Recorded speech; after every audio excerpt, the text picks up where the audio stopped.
उत्तर प्रदेश में अवैध बांग्लादेशी रोहिंग्या मुसलमानों के लिए कोई जमीन खाली नहीं दिख रही है, क्योंकि योगी सरकार ने घुसपैठियों के ऑल आउट का एक्शन प्लान न सिर्फ तैयार कर लिया बल्कि उस पर तेज रफ्तार के साथ अमल भी करना शुरू कर दिया है।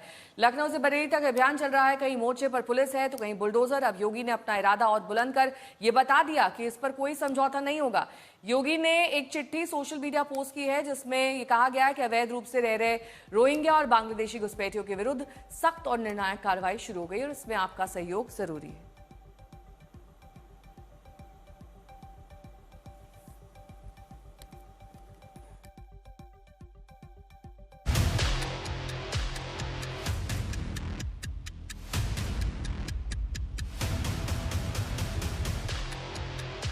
कब से आप रह रहे हो यहाँ पे? हम तो लगभग 10 साल लगे यहाँ पे।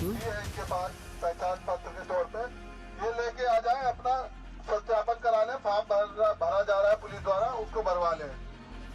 जो मेरी आवाज सुन रहे हो सभी लोग आ जाए, यहीं पे आ जाए, सब लोग अपना अपना सत्यापन करा लें। ये मुनादी नहीं, दो टूक चेतावनी है उन घुसपैठियों के लिए जो अवैध तौर पर यूपी में रह रहे हैं। यूपी में एसआईआर की प्रक्रिया परवान चढ़ रही है और इसी के साथ घुसपैठियों से निपटने का योगी प्लान भी सामने आ रहा है।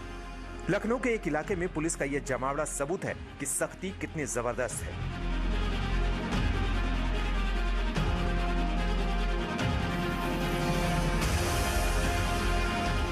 अब कुछ और तस्वीरें देखिए। ये भी लखनऊ के ही एक और इलाके की तस्वीर है।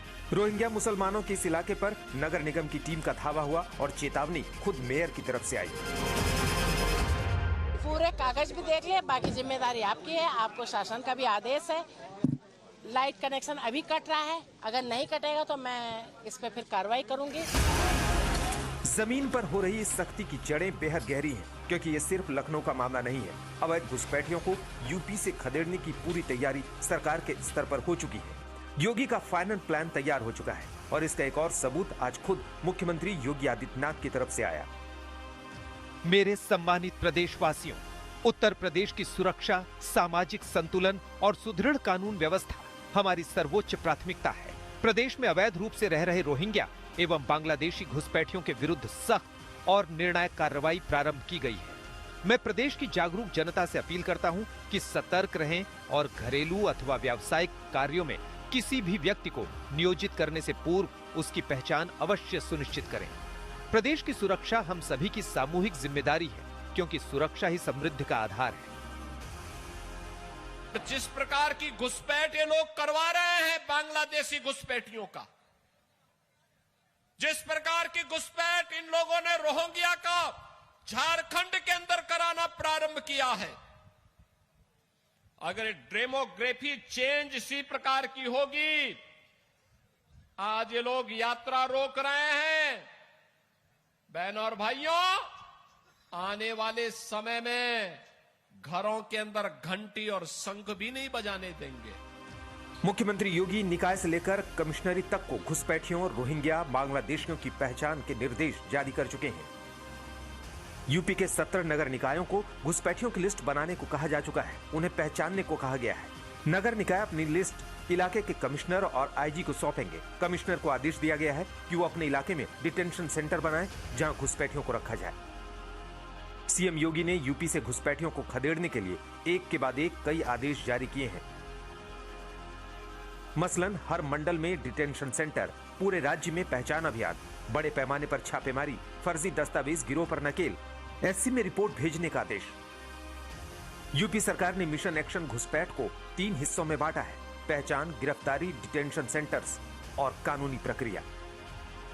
तो इतनी सख्त तैयारी के बाद यूपी में अवैध रोहिंग्या के लिए कोई जगह बच पाएगी, इस पर शक की गुंजाइश नहीं बचती।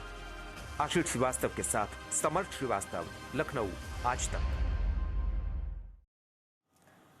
तो फिलहाल योगी आदित्यनाथ की तरफ से अब ये संदेश साफ है कि जो घुसपैठे हैं उनको किसी भी कीमत पर छोड़ा नहीं जाएगा। उसके लिए उन्होंने आज ये जनता के नाम चिट्ठी लिखी, जिसमें उन्होंने इस बात का जिक्र किया कि अगर आप घर में किसी को रख रहे हैं तो ये चेक कीजिए कि वो कहाँ से है, कहीं वो घुसपैठिया तो नहीं है। वहीं वो ढाबे और रेस्टोरेंट के लिए भी ऐसी ही चीज कहते नजर आ रहे हैं कि आप जो भी वर्कर रख रहे हैं उनकी जांच पड़ताल के साथ उन्हें रखिए। तो वहीं अवैध घुसपैठियों का सवाल रोहिंग्या मुसलमानों से जुड़ा है और इसलिए ये एक मजहबी मुद्दा बनता जा रहा है। इस बार भी योगी के एक्शन पर यूपी की सियासत में उबाल है।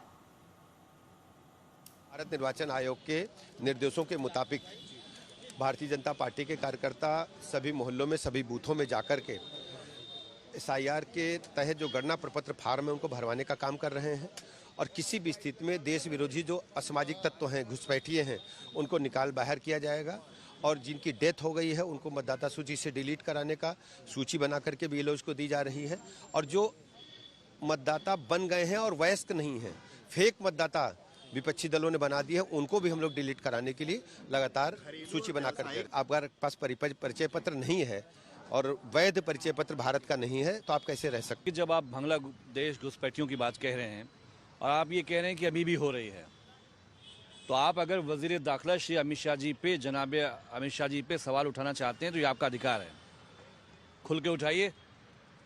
हम भी चाहते हैं कि रुके। असम से पश्चिम बंगाल से अगर रोहिंग्या होते हुए सारे भाजपा के राज्यों को क्रॉस करते हुए उत्तर प्रदेश आ जा रहे हैं तो ये सबके लिए चिंता का विषय है। हम चाहते हैं आप रुकिए। और NDA ने 14 और 25 के बीच में आप हैरत करेंगे 2200 बांग्लादेशी भी रिपोर्ट नहीं हुए, जबकि UPA 1 UPA 2 में 80,000 बांग्लादेशी रिपोर्ट हुए थे। तो आप गृह मंत्री जी पे निशाना साधना चाहते हैं, ये आपका अधिकार है, हमारे वज़ीर आला साहब का। लोक हित के, जनहित के तमाम महत्वपूर्ण निर्णय आदरणीय योगी जी के नेतृत्व में लेने का काम होगा, जो प्रदेश के हित में होंगे, जनहित में होंगे, लोक हित में होंगे। ऐसे महत्वपूर्ण तमाम निर्णय लेने का आज चर्चा होगी, चर्चा के बाद उस पर निर्णय होगा। उत्तर प्रदेश के मुख्यमंत्री योगी आदित्यनाथ जी का जनता के नाम लेटर कहीं ना कहीं केंद्र सरकार की नाकामी, गृह मंत्रालय की नाकामी और अमित शाह की नाकामी को दर्शाता है और साथ साथ उत्तर प्रदेश की भारतीय जनता पार्टी सरकार की विवशता को दर्शा रहा है, जिसमें इन लोगों ने हाथ खड़े कर दिए हैं कि विदेशी घुसपैठियों पर भारतीय जनता पार्टी की सरकार का कोई नियंत्रण नहीं। देखिए, रोहिंग्या और जो बाहर के लोग हैं जो उत्तर प्रदेश में रह रहे हैं, यकीनन हमारी सरकार की चिंता है कि उत्तर प्रदेश के लोगों का हक और कोई ना खाए और कोई ना ले, इसलिए ऐसे सभी तत्वों को कहीं ना कहीं सेंटर स्थापित करके इस पर अभी सरकार ने अपना कदम आगे बढ़ाना है, इस पे काम होगा। उसको रिहेबिलिटेशन सेंटर के माध्यम से सेंट्रलाइज करना या उसको उत्तर प्रदेश से बाहर करना, ये सरकार के दायित्व में सम्मिलित है, तो सरकार अपने दायित्व को निभाएगी। हमारे 11.5 साल से बीजेपी की सरकार केंद्र में है, 8.5 साल से उत्तर प्रदेश के अंदर में भारतीय जनता पार्टी की सरकार है। सवाल सबसे बड़ा तो ये है कि कैसे घुसपैठिए उत्तर प्रदेश के अंदर और देश के अंदर आ गए, ये जवाब तो भारतीय जनता पार्टी की सरकार को देना चाहिए थे। और अगर आ गए थे तो 8.5 साल से उत्तर प्रदेश की सरकार क्या कर रही थी? क्यों नहीं अब तक उनको निकाला गया? क्यों नहीं उनको अब तक आइडेंटिफाई किया गया था? इसके मतलब घुसपैठिए आपके लिए सिर्फ एक मुद्दा है, समस्या नहीं है। चुनाव आते ही घुसपैठिए याद आ गए, इसके पहले क्यों नहीं आपने घुसपैठियों को निकाल के बाहर फेंक दिया? भाई, जैसे झारखंड में चुनाव आया, घुसपैठिए याद आ गए थे, अब वहां मुद्दा खत्म हो गया। बिहार में चुनाव आया तो घुसपैठिए याद आ गए थे, अब वहां मुद्दा खत्म हो गया। उत्तर प्रदेश का चुनावी साल आने वाला है तो घुसपैठियों की बात करने लग गई। अरे, इस सरकार की फेलियर है, सरकार की नाकामी की वजह से घुसपैठिए देश के अंदर आ रहे हैं। ये सबसे बड़ी समस्या है। ये सवाल सरकार के ऊपर उठता है कि घुसपैठिए कैसे आ जा रहे हैं और कैसे बच जा रहे हैं, इसका जवाब सरकार दे।